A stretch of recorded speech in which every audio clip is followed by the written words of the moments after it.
겨울방학을 놓치면 안 된다. 이거는 이제 제가 꼭 말씀드리고 싶은 건데, 일단은 절대로 대충 생각하시면 안 돼요. 그러니까 여기서 무너지면은 그냥 끝난다 이런 생각하시고 겨울방학 때 시키셔야 되거든요. 왜냐하면은 그 가서 적응을 잘 할 것 같은데 생각보다 애들이 잘 적응을 못 해요. 많이 힘들어하고. 그래서 입학하고 나서 더 열심히 하면 되겠지, 안 돼요. 왜 안 되냐 하면 그 소논문, 동아리 활동, 그다음에 뭐 저기 수행 평가 이런 게 되게 많거든요. 그래서 되게 바빠요. 애들이 엄청 바빠서 어떤 문제도 생기냐면, 기출 문제를 주면 시험 치기 전에 보통 한두 번은 풀고 가는데 기출 문제도 못 보고 들어간 애들도 되게 많아요. 시험 치러.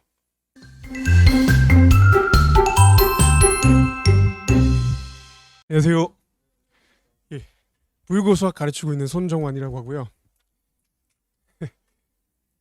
일단은 제가 PPT는 크게 세 개로 만들었는데, 첫 번째는 부일고 입학하기 전에 겨울방학 때 뭐를 해야 되는가, 그리고 두 번째는 부일고 가면 이제 어떤 일들이 벌어지고, 그 다음에 조건은 어떻게 돼 있는가, 그리고 세 번째는 분당 비타민 해줄 수 있는 거 뭔가, 이렇게 세 개로 정리했거든요. 일단은 어, 그 겨울방학 때 뭘 해야 되는지 보려면 진도부터 먼저 봐야 되는데, 일단 부일고 진도가 되게 빠른 편이에요. 1학년 2학기 때부터는 정상 진도가 되는데, 1학년 1학기가 수학 상하 거의 끝까지 나가는 거거든요. 수학 상하를 한 학기에 다 압축해서 나가기 때문에 속도가 엄청 빨라요. 양도 엄청 많고, 그리고 이게 다른 문제도 발생을 시키는데, 그게 뭐냐면 2학기 때 이제 수원을 하니까 여름방학 때 수원 학원을 가야 되는데, 수원하는 학원이 별로 없어요. 보통 수원은 2학년 1학기 때 하고 수투를 2학년 2학기 때 하니까 그 여름방학 때 수원을 하고 겨울방학 때 수투를 얘네들이 해야 되거든요. 근데 그게 다른 학교랑 시기가 잘 안 맞아서 학원 선택할 때 좀 문제가 많이 생기고요. 그리고 여름방학 때 3주 만에 그 수원은 다 나가야 되기 때문에 엄청 짧아요, 시간이. 그래서 보통 수혈을 못 하고 온 애들도 되게 많아요. 그래서 진도가 너무 빨라서 이제 연쇄적으로 문제가 좀 생기는 거고, 그다음에 공부는 얼마나 해야 되나? 일단은 문과는 수험까지는 하셔야 되고요. 그리고 이과는 최대한 많이 할수록 좋은데, 문과는 왜 수원까지 하셔야 되냐면, 아까 전에 그 수원이 1학년 2학기 때 있잖아요. 그래서 여름 방학 때 만약에 처음 수원을 배우게 되면 3주 수원 배우고, 그다음에 일주일에 한 번 3시간짜리 수업 듣고 시험을 치러 가야 되거든요. 그러면 못 따라가요, 애들이. 그래서 나중에 이제 1학기 때 성적이 잘 나오다가 2학기 때 성적이 확 떨어진 애들도 생기는데, 그게 수학 사학원 선행이 안 돼서 그런 거거든요. 그래서 무조건 수원까지는 하고 보내셔야 되고, 그다음에 수학 선행은 최대한 깊게 나가시는 게 좋아요. 그 어떤 애들이 있었냐면 1학년 때 수학을 너무 못해서 제가 물어봤거든요. 니 겨울방학 때 뭐 했냐? 학원을 다녔다고 하더라고요. 근데 그 걔가 뭐라고 얘기했냐면, 쌤 근데 부일고 수학이 이 정도로 깊게 나올 줄 몰랐어요. 그렇게 얘기했었거든요. 그래서 공부를 좀 깊게 하셔야 돼요. 약간 깊은 수준으로 하셔야 되고, 그다음에 음, 선배들한테 부일고 선배들한테 이제 물어보면, 야 내가 다음 주에 설명회 하는데 너희는 뭘 얘기를 해주고 싶냐 이렇게 물어보면, 대부분 애들이 그냥 수학이랑 과학만 미친 듯이 하고 보내라고 그렇게 얘기해달라고 그렇게 얘기하거든요. 왜냐하면 수학이랑 과학이 양도 엄청 많고, 그리고 내용도 연계되니까 엄청 많이 힘들어해요. 그래서 얘네들도 다시 그냥 겨울방학 간다면 그냥 수학만 엄청 하고 오겠다 그렇게 얘기하는 애들이 대부분이거든요. 그리고 그리고 문제집 푸는 것도 한두 권 정도 푸는 걸로는 안 되고요. 그 심화 수준의 문제집을 그 씹어 먹을 정도로 풀어야 돼요. 그러니까 어떻게 풀면 씹어 먹을 정도로 푸는 거냐면, 예를 들면 블랙라벨을 풀었는데 거기서 이제 얘가 문제를 풀면 틀리는 게 많이 나올 거예요. 그 틀리는 거를 싹 다 모아서 다시 풀렸을 때 안 틀려야 돼요. 그러니까 틀린 걸 싹 다 모아서 다시 풀고 거기서 틀린 걸 또 모아서 또 풀고 그걸 한 5번, 6번 정도 해야 블랙라벨에 대해서 거의 웬만큼 다 알게 되는 거거든요. 그 정도는 해야 문제집을 어느 정도 풀었다고 얘기할 수 있고 그 정도면 다른 문제집 풀어도 돼요. 예, 그리고 그다음에 그 하나만 더 얘기를 하면 올해 1학년 1학기 때 중간고사 때였는데 얘가 공부를 되게 잘하는 애였거든요. 그래서 아 얘는 1등급 정도 나오겠다 싶었는데 얘가 무슨 문제를 틀렸냐면 근해 분리 문제를 틀렸어요.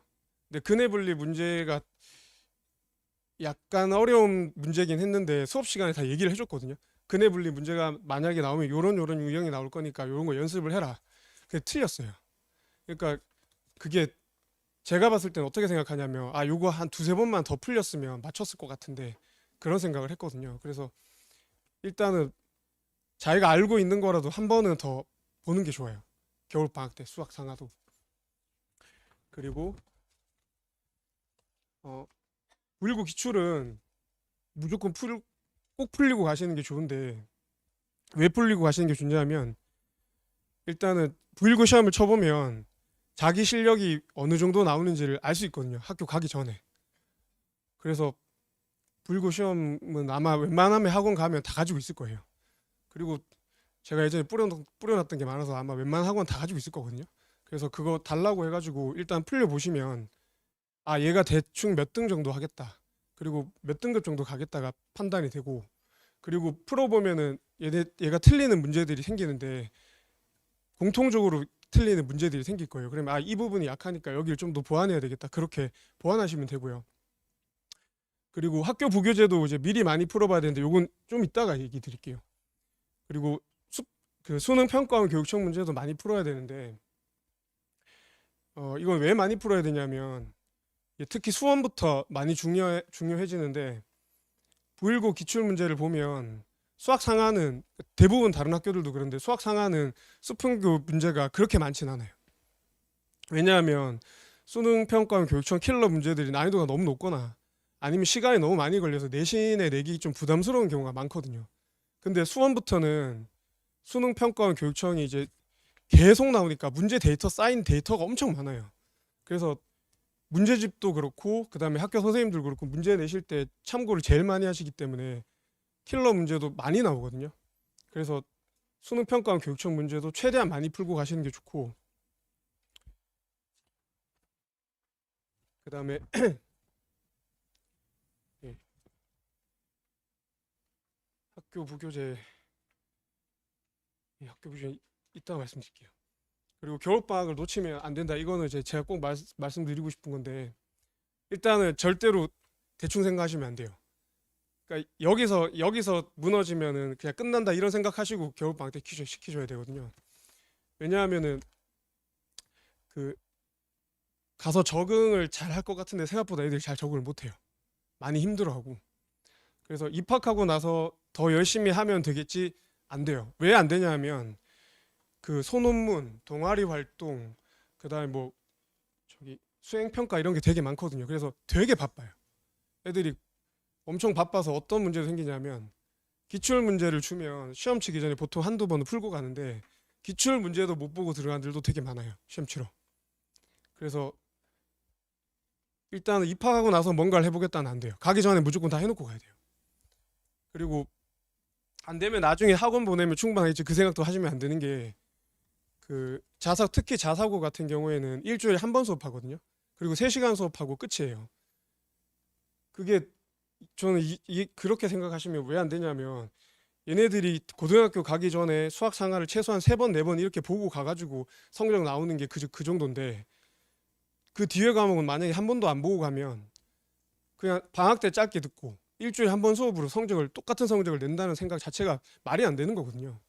그래서 일단은 학원만 보내도 충분하다. 절대 그렇게 생각하시면 안 돼요. 제가 강사지만 일주일에 한 번 수업을 할 수 있는 건 커버할 수 있는 한계가 있어요. 예, 그리고 아까 전에 그 기출문제도 제일 중요하거든요. 시험 칠 때. 근데 기출문제 한 번도 못 보고 가면 성적은 안 나와요. 저희 거의. 그래서 무조건 많이 시키셔야 되고 그다음에 919 얘기를 잠깐 드리면 일단 수학 시험부터 먼저 말씀을 드리면 수학 시험은 70분 동안 보는데 보통 21문제 나오고요. 보통은 21문제 나오고 만약에 난이도를 높여야 된다 하면 22문제 정도 나와요. 그리고 단답형이 16문제나 17문제. 그리고 서답형이 이제 5문제인데 서답형 1, 2번은 단답형이라서 답만 쓰면 되고요. 풀이를 안 봐요. 그리고 3, 4, 5번은 서술형에서 풀이까지 다 보고 난이도가 좀 높은 편인데 그 일반고처럼 쉬운 문제, 중간 문제, 킬러 문제가 섞여 있는 게 아니고 한두 문제 빼고는 거의 대부분 다 심화 문제예요. 그래서 애들이 좀 많이 힘들어요. 그리고 정상적인 난이도일 때는 킬러 문제가 객관식 마지막 문제, 그리고 주관식 1, 2번이 킬러 문제로 나오는데 객관식 마지막 문제가 킬러 문제는 최고점을 줘요. 근데 주관식 최고 난이도 문제가 1, 2번인데 얘는 5점 정도밖에 안 주거든요. 보통 각 5점씩. 근데 3, 4, 5번은 6점이나 7점을 주니까 만약에 시험 문제를 풀 때도 1, 2번 일단 버리고 3, 4, 5번 풀고 그리고 시간 나면 1, 2번 보는 게 기회비용이 훨씬 좋아요. 그래야 똑같은 시간 동안 풀었을 때 받을 수 있는 점수가 높아지고 확률이 높아지고, 그리고 평균이 40점대로 만약에 떨어진다. 이제 북일고에서 제가 보니까 최근에 5년까지는 평균 50점에 맞추셨거든요. 이번 학기에 살짝 깨지긴 했는데, 그러니까 예를 들면 이번 학기 중간고사가 55점이었다. 그럼 기말은 40점대 후반으로 맞추세요. 평균 50점 되게. 근데 이제 평균 40점대로 만약에 시험 문제가 나가면 대부분 애들이 시간이 부족하다고 느껴요. 그래서 19년도 1학기 기말이 문제가 되게 어려웠거든요. 그때 전교 1등도 시간이 부족해가지고 100점은 안 나왔고요. 걔가 93점인가 4점만 나왔을 건데 걔도 시간이 부족하다 그랬었거든요. 그리고 이제 이게 문제가 되는 게 수학 실력이 충분해서 얘가 문제 맞출 수 있는 실력은 충분한데 시간이 없어서 점수를 못 받는 경우도 생겨요. 그래서 이제 단답형을 다 맞췄는데 서술형 풀 시간이 없어가지고 읽어보지도 못하고 틀리는 경우가 자주 나오거든요. 그래서 부일고 수학 점수는 실력에다가 빨리 푸는 실력까지 있어야 돼요. 그러니까 문제를 빨리 풀 수 있는 능력까지 같이 가지고 있어야 성적이 잘 나오고요. 그 다음에 이제 제가 아까 전에 학원에만 의존할 수 없다고 제가 얘기 드린 게 이게 외박 외출 시간인데, 외박이랑 외출 시간은 통학하는 애들은 관계가 없어요. 그냥 수업 끝나면 바로 나올 수 있는데 이제 외부 학원 수강이 가능은 한데 별로 의미가 없어요. 그거는. 왜냐하면 천안에서 통학하는 애들은 보통 성적이 잘 안 좋아요. 천안에서 잘한 애들은 요즘에는 부일고 잘 안 보내거든요. 그래서 아마 이번에도 경쟁률 미달났을 건데 왜 그렇게 되냐면 천안에 공부 좀 잘했던 애들이 부일고 보내는데 대학교 입시 결과가 다 안 좋은 거예요. 계속 몇 년치. 그러니까 이제 애들이 애초에 피해요. 예, 그래서 천안 애들이 보통 밑에 점수를 좀 깔아주거든요. 보통은. 안 그런 애들도 있긴 있는데 그 19년 전교 1등은 천안이었어요. 안 그런 경우도 있긴 있는데 보통 이제 천안 애들이 미달라는 걸 알고 있기 때문에 그냥 학교 좋은 데라도 가자 해서 쓰는 애들도 있고 그렇거든요. 그리고 그래서 보통 얘네들은 이제 학원도 못 듣는 게 북일고는 평일에 수업 자체를 안 하니까 보통 개인 과외 이런 걸 많이 하고요. 그래서 얘네들은 이제 경쟁 상대가 아니니까 크게 생각하실 필요는 없는데 그 보통 이제 외박을 나오는데 외박은 토요일 날 아침 8시에 나오고요. 그리고 저녁에 10시나 11시까지 복귀하면 일요일 저녁 11시나 10시까지 복귀하면 되는데 정규 예박은 오후 6시고, 그러니까 정규 예박은 한 달이나 두 달에 한 번씩 딱 정해지는 날이 있어요. 그때만 금요일 오후에 나오고요. 그리고 이제 보통 잔류한 애들이 외출로 나와서 학원 수업을 듣는데 외출로 나오면은 토요일 날 12시에서 6시까지, 그리고 일요일 날 아침에 9시부터 12시까지 그때 나와서 수업을 듣는데 이렇게 하면 딱 3시간짜리 수업 3개 듣는 시간이 나오거든요. 근데 얘네들의 공통점이 뭐냐? 수업만 듣고 끝이에요. 관리가 아예 안 돼요. 그래서 그게 제일 문제점이고, 제가 천하에서 수업을 해보니까 수학은 저렇게 수업 한번 듣고 하는 건 효과가 아예 없더라고요. 그래서 제가 봤을 때는 수학을 만약에 공부를 시키실 거면 그냥 잔류를 시키실 거면 뭔가 엄청 타이트하게 관리가 들어가야 되는 거고요. 그 다음에 웬만하면 제가 봤을 때 외박 시키시는 게 나을 것 같고, 지금 저희 학원에 있는 정규권 애들도 보면 대부분 다 외박은 나오거든요. 안 나온 애도 한 명 있긴 있는데 보통은 다 나오는 편이고요. 그리고 이제 리얼한 현실, 이게 약간 슬픈 현실인데, 예, 아직 결과 발표도 안 났는데 이런 얘기 들어서 조금 죄송하긴 한데, 이거는 919뿐만이 아니고 모든 자사고 특목고의 공통점이에요. 일단 선발된 집단이기 때문에 상위권 애들이 되게 촘촘해요. 그래서 어떤 문제가 생기냐, 공부를 내가 엄청 열심히 했는데 등수가 잘 안 올라요, 중학교 때처럼.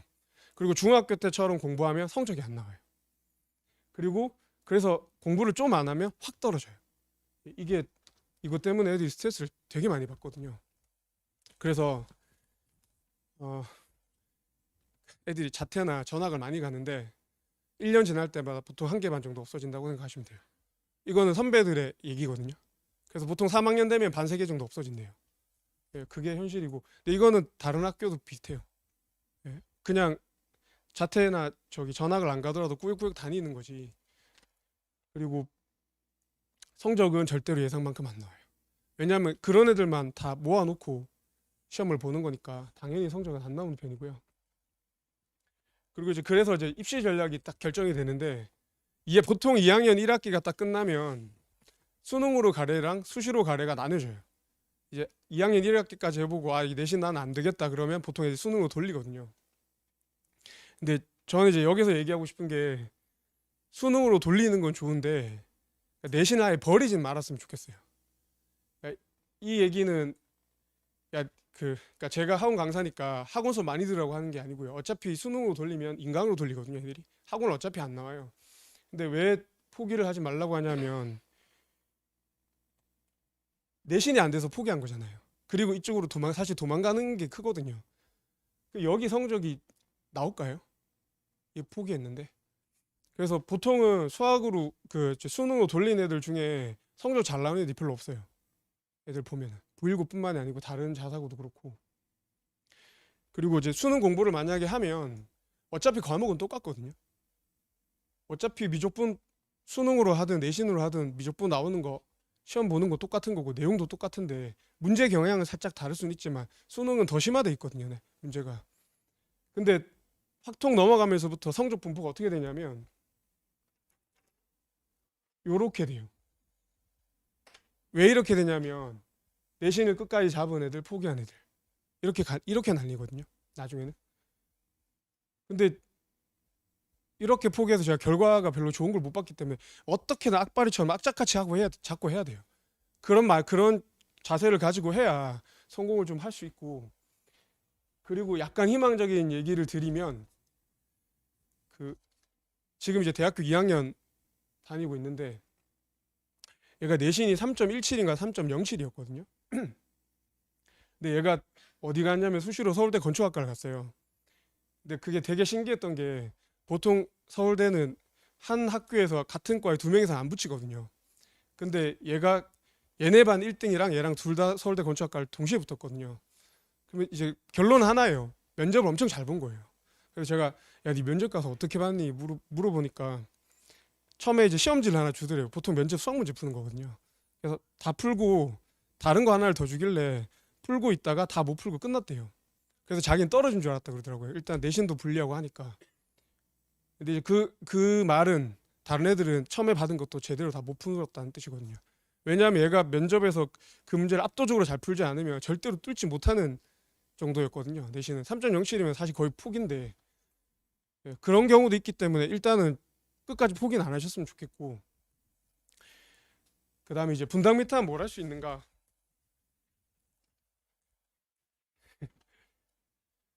요거는 실장님들이 보고 웃으셨다 그러는데,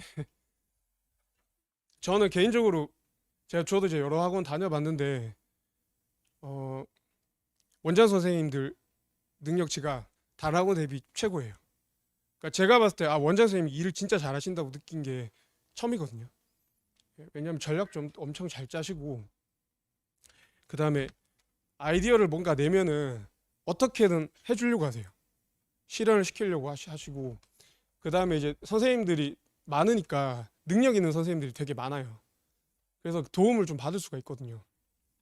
그래서 잠깐 천안이랑 비교를 하면, 제가 원래 있을 때는 천안 미탐이었거든요. 지금은 이제 더했지로 바뀌었지만 천안 미탐에서 더학원으로 바뀌고 이제 더하치로 바뀌었는데 천안 미탐에 있을 때 제가 뭔가 아이디어를 내면 안 받아주더라고요. 일단은 어 수업을 수준별로 편성해서 수업을 해야 된다. 안 그러면 이거 애들 수업 같이 못 한다. 안 된대요. 왜냐하면 애들이 나오는 시간이 다 다르기 때문에 얘네들을 나눠서 할 수가 없대요, 수업을.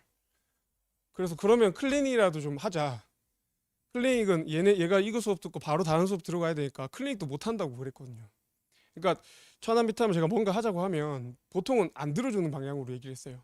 사실 들어준 건 하나도 없었는데. 근데 여기는 일단은 뭔가 아이디어를 내면은 다 구현해 주려고 막 노력하셨거든요. 그래서 킬러반 만든 것도 그래서 만든 거고 관리 시스템도 다 그렇게 만든 거였거든요.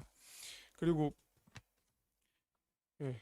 그 관리 시스템 이따가 조금 말씀드릴 건데 이제 원장 선생님이 환경을 만들어 주시고 그 같이 수업하시는 강도아 쌤이 뭔가 가르쳐 주셨거든요. 그래서 그거를 제가 막 살을 붙여 가지고 체계적으로 좀 만들었는데 제가 봤을 때는 나머지보다 이게 최고인 것 같아요. 왜냐하면 어떤 문제점이 생겨도 여기는 극복할 수 있으니까 분명히 개선할 거거든요. 여기는. 그리고 최적의 학원 위치는 북일고 애들이 대부분 성남, 용인, 수원, 동탄 여기 애들이 지원을 많이 해요. 그래서 최상위권도 여기 애들이 대부분 제일 많고요. 그래서 얘네들이 한 번에 다 올 수 있는 위치가 딱 여기 분당이거든요. 손해역 근처고 그리고 동탄은 이제 내년에 GTX가 계속 생긴다 그러더라고요. GTX 생기면 GTX 역에서 아마 여기까지 한 번 갈아타긴 해야 되는데 25분 안 걸릴 거예요. 그러니까 위치는 최고인 것 같고 그리고 이제 여기는 선생님들이 되게 많으시니까 다른 과목이랑 연계해서 그냥 한 방에 수업 시간을 다 짤 수 있거든요. 원하는 선생님으로. 그래서 일단 효율적으로 공부할 수 있는 것도 되게 좋은 점 같고 그다음에 두 번째는 이제 불고 수학을 미리 체험시킬 수 있다는 건데 일단은 기출 데이터가 제일 많고요. 2016년부터 가지고 있으니까 제일 많은 거고 그리고 부일고 내신에 대한 경험치가 제일 많아서 이 경험치가 제일 많다는 건 어떤 거냐면 그러니까 예를 들면 수학 상하에서 어떤 부분에서는 어떤 유형이 잘 나오고 어떤 쪽은 거의 안 나오니까 좀 덜 해도 되고 그 다음에 문제 출제 경향이 예전에서부터 지금까지 어떤 식으로 문제 출제 경향이 변해 왔는지 그 다음에 학교에서 이제 보충 프린트를 줄 때가 있고 안 줄 때가 있는데 보충 프린트를 주면 이 보충 프린트에서 어떤 문제들은 나올 확률이 높고 어떤 문제는 버려도 되는지 뭐 이런 경험치가 가장 많고요. 제가 봤을 때는. 그리고 겨울 방학 때부터 이제 북일고 수학을 미리 체험을 시킬 수 있는데 일단은 학원에서 북일고 기출 문제를 겨울 방학 끝날 때까지 12개를 다 풀릴 거거든요. 2018년부터 23년까지.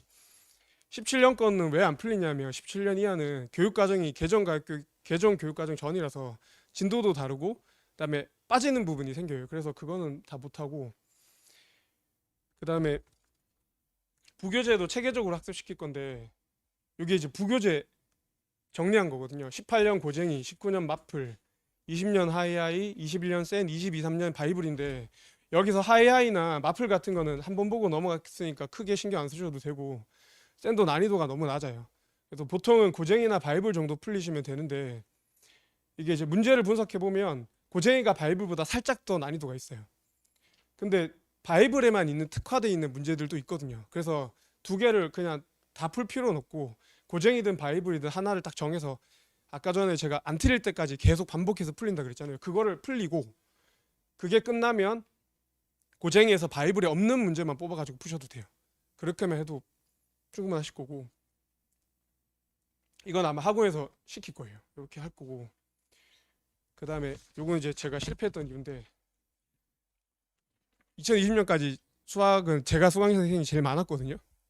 근데 왜 망했냐면 그 수준별 반편성을 실패하니까 어떤 문제가 생기냐면 잘하는 애는 문제가 그러니까 수업이 쉽다고 나오고 그리고 못하는 애는 이해가 안 된다고 나오고 그렇게 해서 애들이 다 드랍해서 빠져버리더라고요. 그리고 관리가 안 되니까 워크북도 검사를 해주고 뭔가 보충해 줄 수 있는 피드백을 줘야 되는데 그걸 못 줬거든요. 그래서 그때 해보면 워크북 비율이 5%도 아니고 한 1, 2%밖에 안 됐을 거예요. 검사를 할 수도 없었으니까. 이제 그래서 제가 그때 고민을 엄청 많이 했어요. 어떻게 하면 이걸 잡을 수 있을까? 일단은 제약 조건이 뭐냐면 일주일에 한 번 3시간 만에 다 모든 걸 끝내야 되니까 일단은 그건 불가능하고요. 그래서 여기 와서 한 게 3시간 수업하고 일단 3시간 클리닉해서 뭐라도 시켜보자 어떻게든. 그래서 이제 올해 수준별로 편성해야 되니까 킬러반 만들고 그 다음에 심화반 만들고 그 밑에 반 만들고 그 다음에 관리를 이제 시스템화 시켰는데 저는 이제 제가 봤을 때 애들이 만약에 성적이 나온다면 이게 되게 결정적인 역할을 했다고 생각하거든요. 그래서 지금은 워크북을 거의 다 해와요. 그러니까 어떻게 했냐면 할 수밖에 없는 환경을 만들어 버렸어요. 그러니까 해오더라고요. 그리고 이게 수업 구성이랑 약간 연결이 되는 건데 그럼 어떻게 잡았냐? 일단은 제가 예전에 수업하면 애들이 수업 시간에 많이 졸았거든요. 그래서 근데 졸 수밖에 없어요. 왜냐하면 왜 예전엔 졸 수밖에 없었냐면 그 다른 학교 애들이 한 학기 배우는 걸 반 학기 압축해서 수업을 해야 되는데 수업은 3시간밖에 없으니까 거기에 엄청 우겨 넣어서 해야 되잖아요. 저는 그때 수업 시간에 모든 걸 다 해야 된다고 생각했거든요. 그러니까 당연히 이제 애들은 힘들어하고 지루하고 이렇게 된 건데 이거 이제 오면 학원을 딱 오면 수업 시작할 때 시험을 봐요. 30분 동안. 그리고 3, 40분 해설을 하고 그리고 나 남은 시간 수업을 하는데 데일리 테스트에서 푸는 문제가 난이도가 제일 높아요. 그래서 이제 바로 그 전날 수업했던 내용을 복습하고 심화 문제로 이제 문제를 푸는 거고 그리고 수업은 2시간 하는데 수업은 예전에는 엄청 많이 하려고 노력했는데 그게 해도 소용이 없더라고요. 그러니까 A를 설명해주고 A 다시랑 A2 다시 예제들 설명하고 복습도 하고 수업 시간에 했는데 어차피 애들 몰라요. 그러니까 중요한 건 애들 시키는 거였거든요. 어떻게 잘 시키게 만드냐. 그래서 핵심은 집중적으로 딱 필요한 것만 하고 그리고 연습은 워크북으로 시키고 그 다음에 심화 문제는 데일리 테스트로 시키고 그 다음에 복습은 개인별 오답으로 시키거든요. 그렇게 체계적으로 시키니까 이제 뭐가 좋아졌냐 애들이 알아요. 그러니까 예전에 어땠었냐면 문제 가르쳐줬던 게 문제로 나오면 야, 니 이거 학원에서 했는데 기억 안 나? 그런 게 있는지도 몰랐어요. 보통 이렇게 얘기해요. 근데 지금은 수업 시간에 뭐 시험을 치다가 보면 아, 쌤 이거 그때 어떤 했던 문제랑 비슷해요. 이런 식으로 얘기하거든요. 아니면 이거 언제 했던 거예요. 근데 또 내셨어요. 이런 식으로 애들이 얘기를 해요. 복습을 많이 시키니까. 근데 그거 대단한 거예요. 그거 보통 하기 힘들어요. 제가 봤을 때는. 그래서 얘네들을 이제 워크북 같은 걸 내면 데이터화 시켜가지고 얘네들이 숙제를 다 내면 몇 번 문제는 몇 명이 틀렸는지가 다 나오거든요.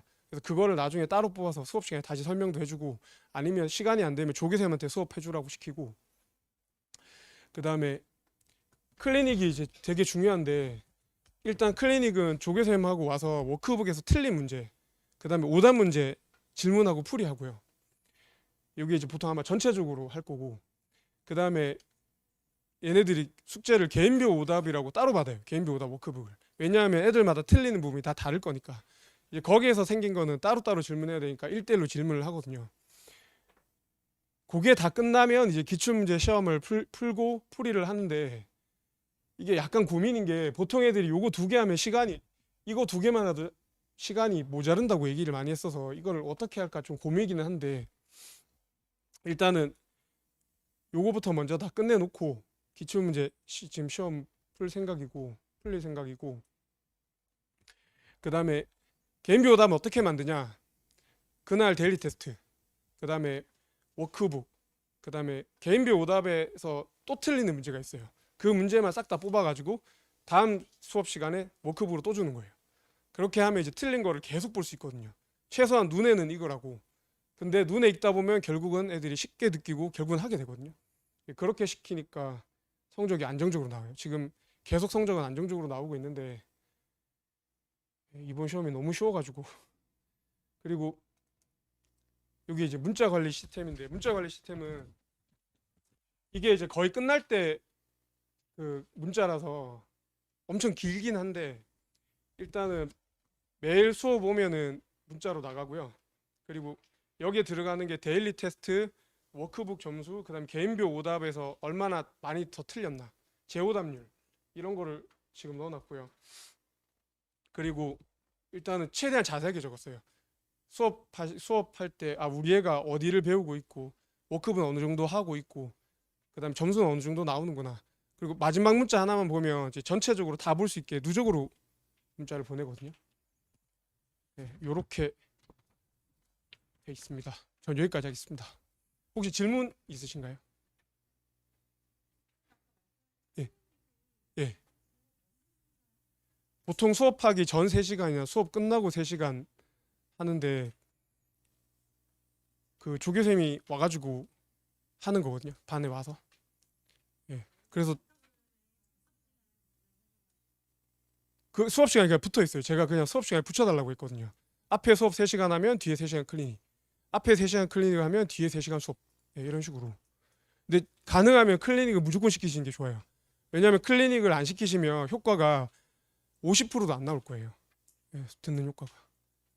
그게 그러니까 애들이 뭘 느끼냐면 제가 저기 여름방학 때 좀 느꼈는데 얘네들은 자기가 한번 틀렸던 문제를 다시 틀릴 거라고 생각을 안 해봤나 봐요. 다 틀렸던 문제를 싹 다 모아서 다시 줬는데 지가 풀어보니까 생각보다 많이 틀리거든요. 그래서 자기는 이렇게 많이 틀릴 줄 몰랐다고. 그래서 그 아까 제가 문제집 볼 때도 왜 그냥 한 번 보는 게 문제집 보는 게 아니고 거기서 딱 그거예요. 한 문제집에서 랜덤하게 다 몇 개 찍었는데 얘가 막힘없이 한 번에 다 푼다. 그러면 그냥 그 문제 마스터한 거예요. 그 정도까지 시키시면 되거든요. 예.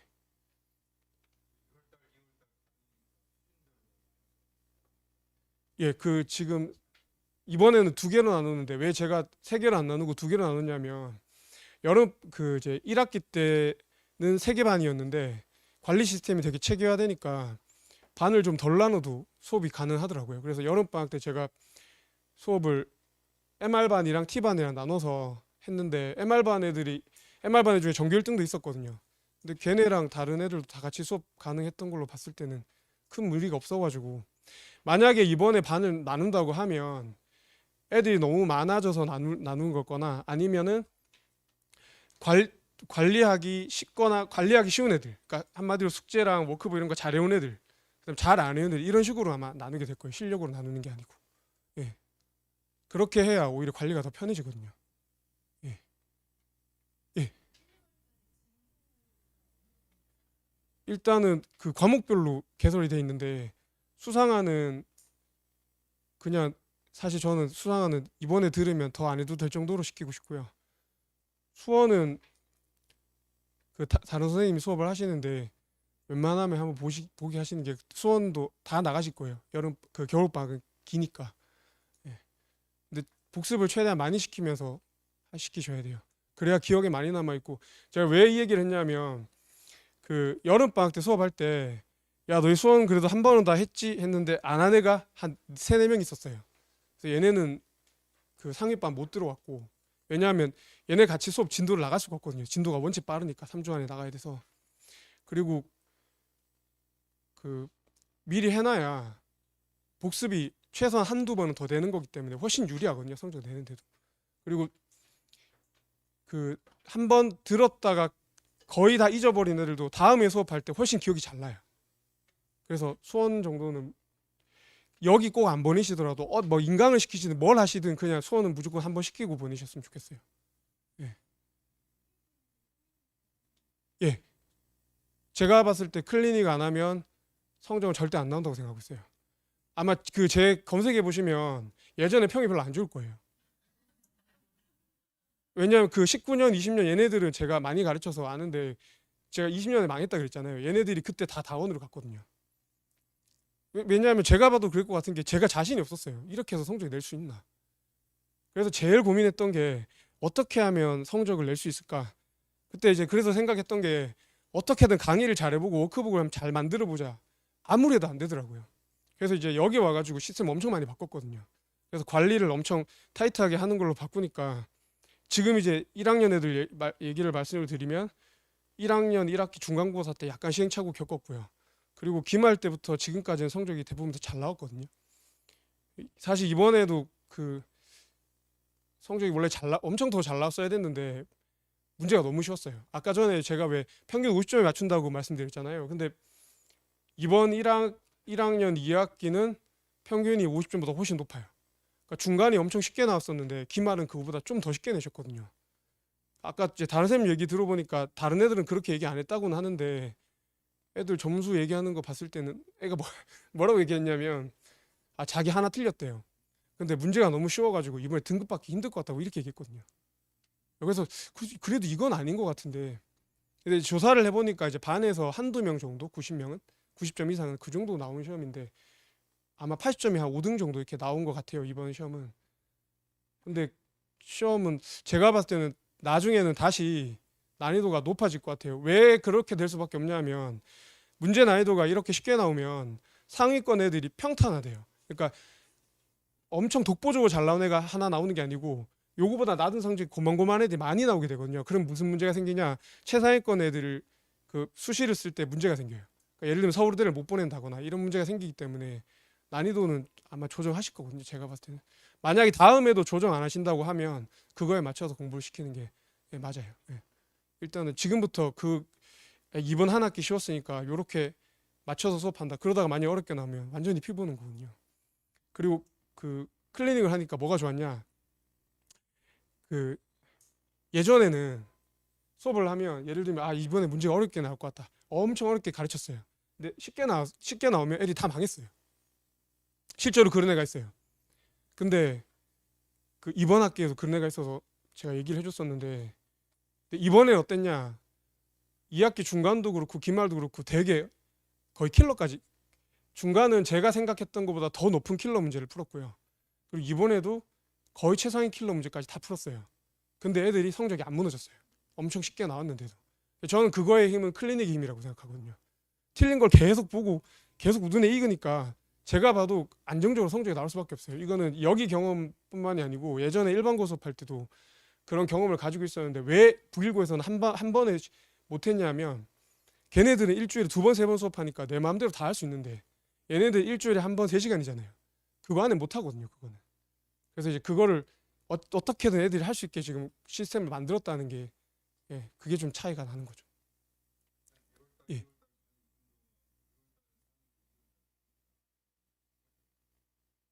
대략 그렇게 될 가능성이 높은데 가능하면 상하를 좀 빨리 나오고 남은 기간은 전체적으로 기출 문제를 풀거나 그렇게 하는 게 좀 더 좋지 않을까 그렇게 생각하고 있어요. 예. 그냥 그것만 딱 하고 가기에는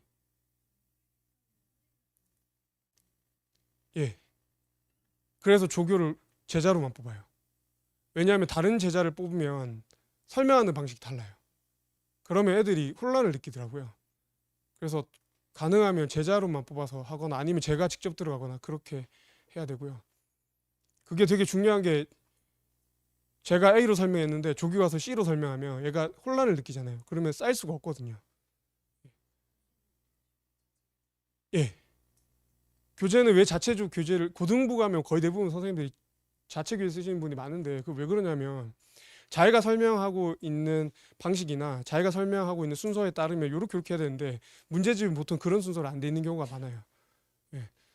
그래서 저는 이제 예전에 고등학교 선생님이 교과서 쓸 정도 수준까지 되겠나 이렇게 생각했거든요. 근데 제가 강의를 해보니까 교과서가 너무 후져요, 개인적으로는. 그래서 저 교과서는 아예 보지도 않거든요. 그래서 자기만의 방식으로 설명하는 게 애들이 제일 잘 이해할 수 있어요. 예.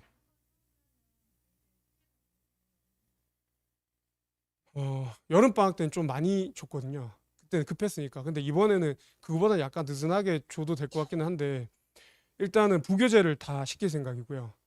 이번에 이제 많이 나왔던 문제가 바이블이랑 블랙라벨인데 거기에서 문제를 뽑아서 줄까 아니면 예전에 만들어놨던 그 문제에 선별되어 있는 문제를 줄까 고민하고 있어요. 만약에 시간이 남으면 2개를 다 줄 거고요. 시간이 부족하면 일단 부교재 위주로 좀 돌리는 게 낫지 않을까. 네, 예, 예, 그렇죠. 그 정도는 최소한 그 정도는 하고 보내야죠. 예, 예. 바이블이나 뭐 고쟁이나 블랙라벨. 근데 부교재를 엄청 많이 할 필요는 없는 게, 그 부교재 수준 아까 전에 제가 보여드렸던 그 정도 수준의 문제는 어, 여기 보면은 바이블 정도 풀면은 웬만한 건 다 풀리거든요. 그러니까 그 문제집마다 아주 특이하게 몇 문제 정도가 다른 문제들이 있는데 그런 거 빼고는 거의 대동소이해요. 그래서 이번에 이번 2학기 기말 1학년 시험 문제도 보면은 바이블이랑 블랙라벨에서 엄청 많이 나왔다고 하는데 저희 애들은 바이블 다 못했거든요. 그러니까 마지막에 마지막 주차에 그냥 복습해서 보라고 그냥 워크북으로 주고 확인도 못했는데 성적 웬만큼 나온 거 봤을 때는 근데 나올 수밖에 없어요. 왜냐하면 문제 수준이 이게 고만고만해요. 얘는 쉬워서. 그래서 그 중점적으로 생각하셔야 되는 거는 얼마나 많이 푸냐가 아니고 문제집 잡았을 때 여기서 안 틀리는 문제를 얼마나 줄이냐를 생각하시는 게 좋아요. 그게 훨씬 더 효과적으로 공부하는 방법이에요. 예? 예? 학기 중에는 가능하면 줄여서 주려고 하는데 보통 학기 중에는 그 교육청 수능 교육청 평가원 기출 문제 그거 위주로 주려고 하고요. 근데 그게 양이 좀 많아져서 그 1학년 1학기 중간고사 때 제가 왜 약간 시행착오를 겪었냐면 그때 리뷰 문제 따로 주고 그다음에 워크북을 따로 줬는데 이러니까 양이 너무 많더라고요. 그래서 기말 대비할 때는 합쳐서 줬거든요. 리뷰는 문제가 너무 많이 쉬우니까 왜 리뷰를 줬냐면 얘가 이 단어에 대해서 이해를 하고 있는가 평가하려고 줬는데 웬만한 애들이 거의 다 맞추더라고요. 그래서 여기서 특이한 문제만 뽑아서 워크북이랑 합쳐서 줬거든요. 그렇게 해서 수업 그 문제 양을 좀 줄였어요. 워크북은. 보통은 한 60에서 70 문제 워크북. 그 플러스 이제 개인별 오답이 한 3, 40 문제 들어가요. 그러니까 한 번 수업에. 예, 한 번 수업에. 예, 일주일치. 더 원하면은 주는 건 문제가 없는데 너무 많이 주면 애들이 힘들어서 다 못할 거예요. 예. 이번에는 그건 잘 모르겠어요. 아직 선생님이랑 얘기를 안 해봐서 교재는 아직 저도 안 썼거든요. 수원은 끝까지 나가실 거예요. 겨울방학은 길어서 아마도 기본을 나가시겠죠. 예. 근데 기본을 나가는 심화를 나가는데 일단은 한 번도 안 봤으면 보고 가는 게 중요한 거고 그리고 만약에 한 번 봤으면 심화시켜서 보는 게 훨씬 더 좋고요. 예? 그러니까 아까 그 부교재 같은 거 찝었을 때 안 틀릴 수 있을 정도까지 그 정도면 일단 충분하거든요. 수, 수원도 수준별로 나눠서 해야죠. 예? 왜냐하면 그게 왜 선생님들이 나누냐면 수업하기 힘들어서 나누는 거예요. 그러니까 너무 못하는 애랑 잘하는 애가 있으면 왜 수업이 안 되냐면 너무 못해도 열심히 하면 충분히 할 수 있는데 보통 못하는 애들 안 해요. 그러니까 뭘 시키면 얘네들은 다 해오는데 얘만 안 해오고 안 해오는 부류가 있거든요. 그러니까 같이 수업을 할 수가 없어요. 만약에 그 같이 하러 가면 선생님 엄청 고통을 많이 느껴요. 그러니까 선생님들이 왜 그 학원을 가면 상위반을 맡고 싶어 하냐? 간단해요. 관리할 게 별로 없거든요. 주면 알아서 다 해오고 시키면 시키는 대로 다 하고 그러니까 성적도 나오는 거거든요. 예. 또 질문 없으신가요? 아, 그거는 난이도마다 다른데 어 그게 일반적으로 얘기할 수가 없는 게 편차가 너무 심해요. 그러니까 평균 50점을 맞출 때 이거는 이제 불가능한 건데 그냥 뭐 한 53점, 47점 이렇게 맞추면 좋은데 그게 선생님들 자기가 내놓고도 이게 평균 어느 정도 나올지를 몰라요. 저도 문제를 내보면 이게 얼마나 많이 맞출까가 예상이 잘 안 되거든요. 어떤 문제는 이게 표현할만 싹 바꿔서 냈는데 애들이 킬러로 느낀 경우도 있고 막 이렇기 때문에 어 19년 같은 경우에는 중간이 되게 쉬워가지고 평균이 50 한 5점 그 정도 됐고 23년도가 되게 많이 쉬워서 한 60점 정도 됐을 거예요. 평균이 6점 이상. 예. 이때가 제일 쉬웠어요. 코로나 때. 코로나 때는 이제 애들이 학교 수업을 잘 못 들으니까 선생님들이 공부를 못했으니까 성적이 안 나겠자고 쉽게 내셨다가 근데 평균이 70점 가까이 됐거든요. 제 기억에 70점 넘었나 그래가지고 그래서 기말에 완전히 애들이 난이도에 되었죠. 너무 어렵게 내셔가지고 그래서 평소에 안 내시던 내 문제 유형 내시고 문제수 늘리시고 예, 그래서 그때 완전 비봤어요 애들이.